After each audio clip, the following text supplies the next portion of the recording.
I know that you go around to schools and that you introduce parents and teachers to the services that are available and the importance of young people engaging in those services prior to leaving school. So I wondered if you could unpack that a little bit for us today. In regards to just NDIS or just general services? Well, let's talk about NDIS first. Okay, so in regards to the NDIS, we really push that all schools engage in a relationship with the NDIS. Of course, as departmental workers, we don't work for the NDIS, we're teachers. So it's about bringing the knowledge to the schools about what's available. So that would mean that the NDIS would come to the school and run some information sessions and start educating parents on what the NDIS is about. It's about building relationships within the community. It's about having lots of conversations around what the NDIS can offer, what it can't offer. We would often have conversations with staff that would phone and say, oh, we've got a student that needs to engage with the NDIS, but the parent's really struggling with how to do that. So we would bring an NDIS contact to the school or introduce those services. And then once the NDIS process starts, there can be some conversations from a school point of view of what could be beneficial for the young person, because what happens at home is often very different from what happens at school, and the needs we see at school are sometimes different from the needs that the school, for what happens at home. And so lots of conversations about the whole person, and of course always student voice is so important. So what is it that the student needs, what is it what the student wants, and then how can the NDIS plan help support those things. So as the young person continues on their journey, sometimes some of that funding from the NDIS can support those gaps that aren't offered in school. Thank you. And so how does that impact on planning or designing a senior pathway for young people? So in regards to the senior pathway, it's really important that the parents and the student are aware that they can access the NDIS, if they are eligible, and what funding they can access to support the goals of their senior pathway.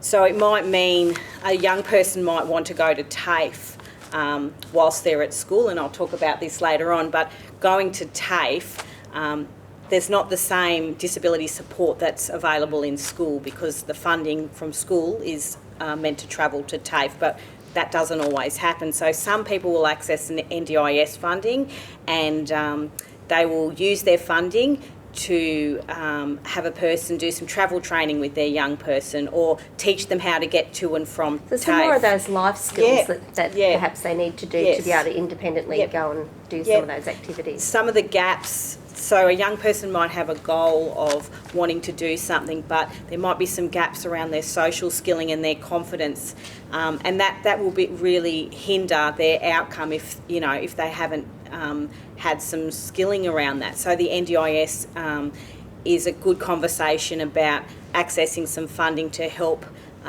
use some of those services whilst the young person is at school. We have calls to the advisory line here at the Autism Hub asking about two acronyms, and that's the DES and the SLES.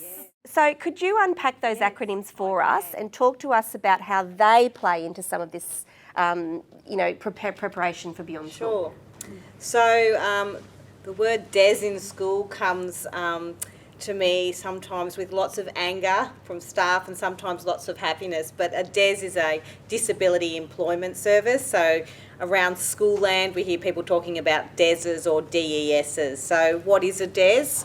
So a disability employment service is an employment service geared towards supporting people with disabilities. In the world outside of school, they're available for people between the ages of 14 to 65 that have a disability. In school land, they are available for students that are in Year 11 or in their final year of schooling. Now, the only way a student can access a DES in Year 11 is if they're accessing a school-based traineeship or apprenticeship, and then they can access them in Year 12 if they would like some support in finding part-time employment. So in regards to how do schools access a DES, well, using a DES is user choice, not school choice. So we need to provide opportunities for parents and students to be educated on what a DES is and when they can access them. So what the Disability Employment Service does is in theory, it's to work with the young person to find out what their goals are, what they're interested in, what type of employment they would like, and then source employment and support them on their employment journey. And that might mean engaging with interview skills, writing resumes, supporting work experience, and going to work. To access a disability employment service in the school world, you need to be able to be employed for a minimum of 8 hours a week. So that means the student needs to be able to work independently. So someone is not going to go with them every day, that they turn up to work and work by themselves. And Karen, what about a SLES? So a SLES is a school leavers employment supplement, or as it might be education supplement. It's tricky. The SLES funding is $22,000 for 2 years, so over 2 years, to support students who aren't quite ready to access further education or employment post-school.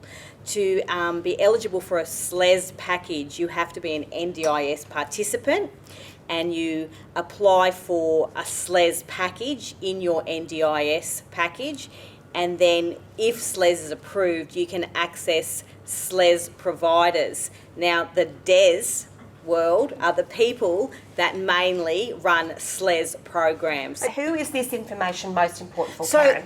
the SLES is only available to school leavers, but that can look very differently for many students. So the SLES is predominantly for students in Year 12 who aren't quite ready for school to end, and they've still got room to learn, but they don't need to be in a school. So the school could be involved in this conversation. Definitely the student. NDIS, yes. But there's sometimes students that, like I have had a student in Year 11 who school didn't work for them, but they weren't ready to go to a DES, because the theory is that we access our SLES, they build our skills up, and then we go to a DES. But there are some students in Year 11 that have that SLES approved early and they plan on leaving school. And we also have some students that are doing a QCIA or have a flexible timetable. They might be doing a VPR, so a 3-year senior pathway, and they might access their SLES, and whilst they're doing their part-time employment, their part-time education, they use their SLES funding and start learning some of those soft skills whilst they're still at school on their senior pathway. So it is very much ours, which is why we talk about designing a senior pathway, because you have to design it for a young person, don't you? Yes. Michael, Can I just say that SLES funding needs to be applied for whilst the student is at school, because the money becomes available with their NDIS package. So it's no use the SLES funding being spoken about post-school. It needs to be a conversation that starts in Year 11 or even as early as Year 9 or 10, but it's funding that needs to be approved whilst they're at school, not post-school. I'm glad that you interrupted, because I think that is very important information for both parents and for teachers and educators in schools to know.